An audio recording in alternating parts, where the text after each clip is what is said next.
এই সাজিদের অস্বাভাবিক মৃত্যু হয়েছে 17 জুলাই, আজকে চলতেছে 26 জুলাই। আমরা প্রশাসনের কোন পদক্ষেপ আমরা এখনো পর্যন্ত দেখতে পাচ্ছি না। কমিটিতে ছাত্র প্রতিনিধি যুক্ত করতে হবে। প্রশাসন এখন পর্যন্ত কেন ছাত্র প্রতিনিধি যুক্ত করলো না? তদন্ত আমাদের সামনে উত্থাপন করা হবে।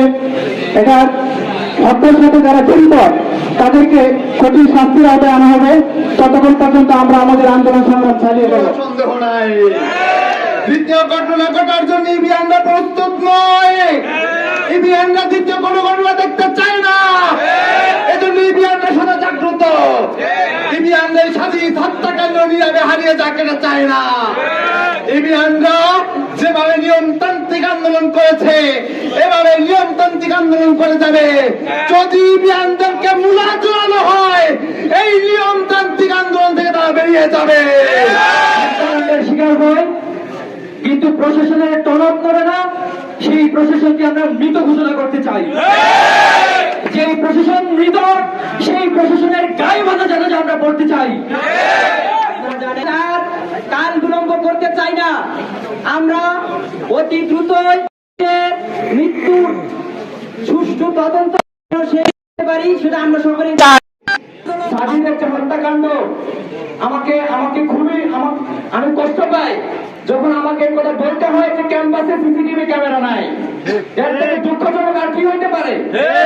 স্বাধীনতার পরে প্রতিষ্ঠিত প্রথম বিশ্ববিদ্যালয় কিন্তু ক্যাম্পাসে সিসিটিভি ক্যামেরা নাই। একটা হল সিসিটিভি ক্যামেরার মনিটরিং এর মধ্যে নাই। এত বড় অনিরাপদ ক্যাম্পাস সারা দেশে আরো কোথাও আছে বলে আমার কাছে মনে হয় না। এবং পুলিশ প্রশাসনকে আমি অনুরোধ করব যত দ্রুত সম্ভব কালক্ষেপণ না করে যেন একটি সঠিক তদন্ত এবং সুষ্ঠু তদন্ত হয়, কারোর উপরে যেন দোষারোপ না করা হয়। আমরা এই রহস্যজনক মৃত্যুর একটি সুষ্ঠু তদন্ত চাই। যে দুইটি তদন্ত কমিটি করা হয়েছে তারা কোনো আমাদেরকে আপডেট কেন দিল না? যে কোনো তথ্য দিলেই কি তদন্তে ব্যাঘাত ঘটবে? যে তথ্যগুলো দিলে ব্যাঘাত ঘটবে না, যে তথ্যগুলো দিলে আমরা শিক্ষার্থীরা আশ্বস্ত হতে পারে, সেই তথ্যগুলো কেন আপনারা এখন আমাদের সামনে উপস্থাপন করতে পারলেন না? পরবর্তী সময়ে বিপ্লবী প্রশাসন যে স্পিরিট নিয়ে কাজ করার কথা ছিল তাদের ভিতরে ন্যূনতম স্পিরিট আমরা দেখতে পাই না। জুলাই পরবর্তী প্রশাসনের মূল এবং একমাত্র ম্যান্ডেট হওয়া ছিল শিক্ষার্থী আর শিক্ষার্থীরা। আপনারা যদি জনগণের আকাঙ্ক্ষা অর্থাৎ ছাত্র সমাজের আকাঙ্ক্ষা যদি আপনারা বুঝতে ব্যর্থ হন তাহলে আমাদের ইসলামী বিশ্ববিদ্যালয়ের যে নজির আছে সে নজিরের ব্যত্যয় ঘটবে না, আপনারাও এখান থেকে চলে যেতে বাধ্য হবেন।